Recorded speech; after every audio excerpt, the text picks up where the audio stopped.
Hey guys, Tony here. Hope you're doing well. It is Sunday, March 10th. Hope you're holding strong in this new asset class that is cryptocurrencies. I have some news to share with you. First and foremost, this is not financial or investment advice. If you're not subscribed, hit that subscribe button. Also, smash the like button.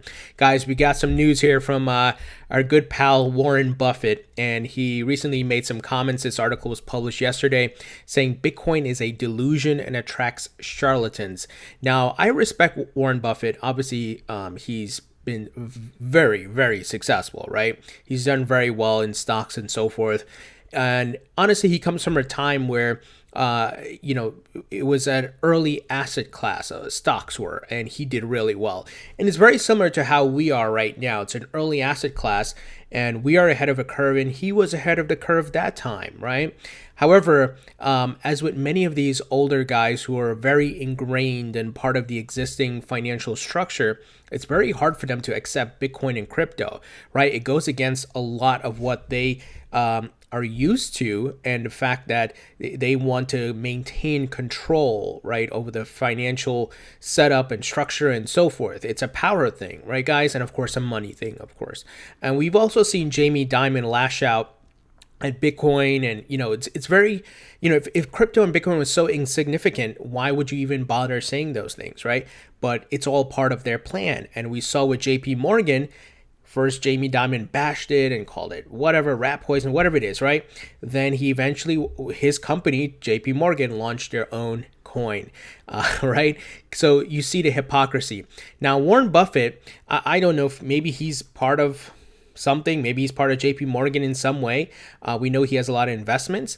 Well, like I said in this interview, he's essentially bashing Bitcoin, but and in a sense crypto as well, but he totally does not get it. And I'm not trying to say that I'm smarter than Warren Buffett or anything like that, but many times when you have these disruptive technologies that come into the market, it's very hard for the status quo, for the existing folks who've been doing it a certain way for a long time, and given his age, to accept it. It's very much similar to the folks at Blockbuster who were in denial that, oh, we need to move online, right?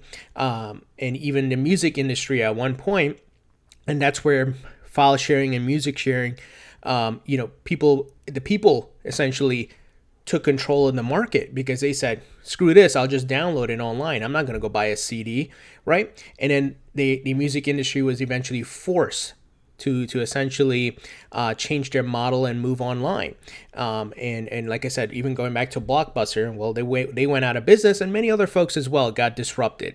And that's what's happening right now. And I think Warren Buffett, it's the ego, the status quo, the existing structure, it's hard for him to accept it. And so he's going to bash it, of course.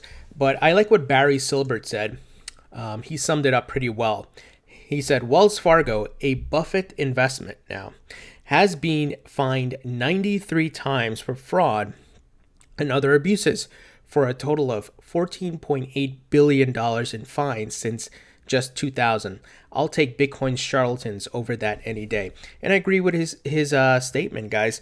And Anthony Popliano added the following: for those keeping track at home, that means Wells Fargo has paid more than 20% of Bitcoin's market cap in fines in the last 19 years for their fraudulent activity. Now, they're not the only one. I think this information is, of course, public. You see the headlines from time to time. This bank gets fined, and all these things are happening. JP Morgan, Bank of America have been some of the largest that have been fined. This article, it just has information from up until February of last year. So whatever happened since then to now is not accounted for. But in the number of fines, Bank of America is 76.1 billion, JP Morgan Chase 43.7 billion. That's why when you hear these folks come out and say, yeah, it's used by criminals and terrorists, and there's all this stuff happening behind it, like, you idiots. People are using fiat currency for illegal activity, for crimes, right? It's not a matter of the Bitcoin or the fiat itself. It's a matter of who's using it for what intent, right? What are they using it for? So they're going to try to bash Bitcoin in that way, and crypto as well, saying, it's just for terrorists and people who are doing black market stuff, right? But that is, of course, far from the truth. This is a new asset class, new disruptive technology, and like I said, a lot of these guys they're finding it very hard to accept.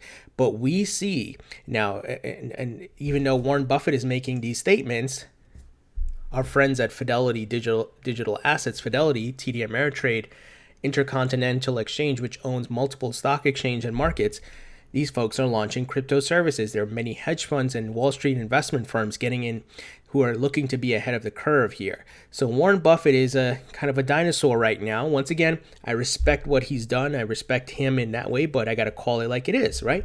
From this aspect, from this particular item here, he is absolutely wrong. He does not get it. If you were to take the things he's saying about Bitcoin apply to fiat, you could say the same thing. It's a delusion, right? In that way that fiat right now is not backed by anything. It's just because the government says, here, use this, right? But at the end of the day, it's a piece of paper. What gives it value to a certain degree is that people accept that it is a store of value and you can make purchases with it, right? That we can accept and say, well, this is the movement of value.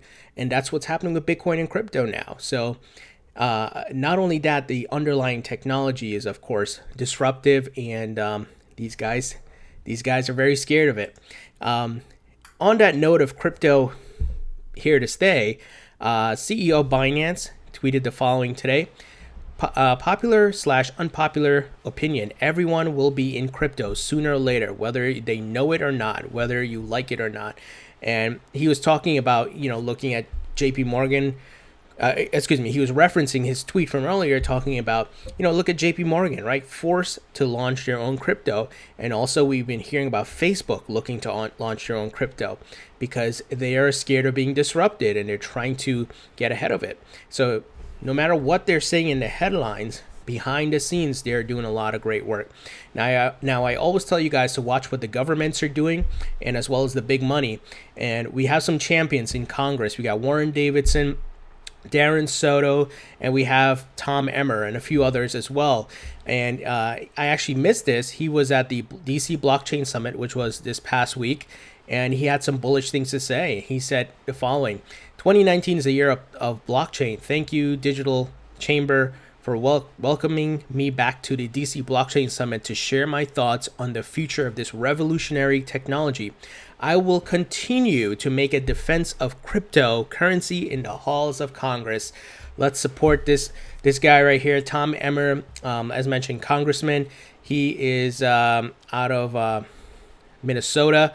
So doing some great work. We got the champions here, guys. So it's great to see these folks are waking up to this disruptive technology.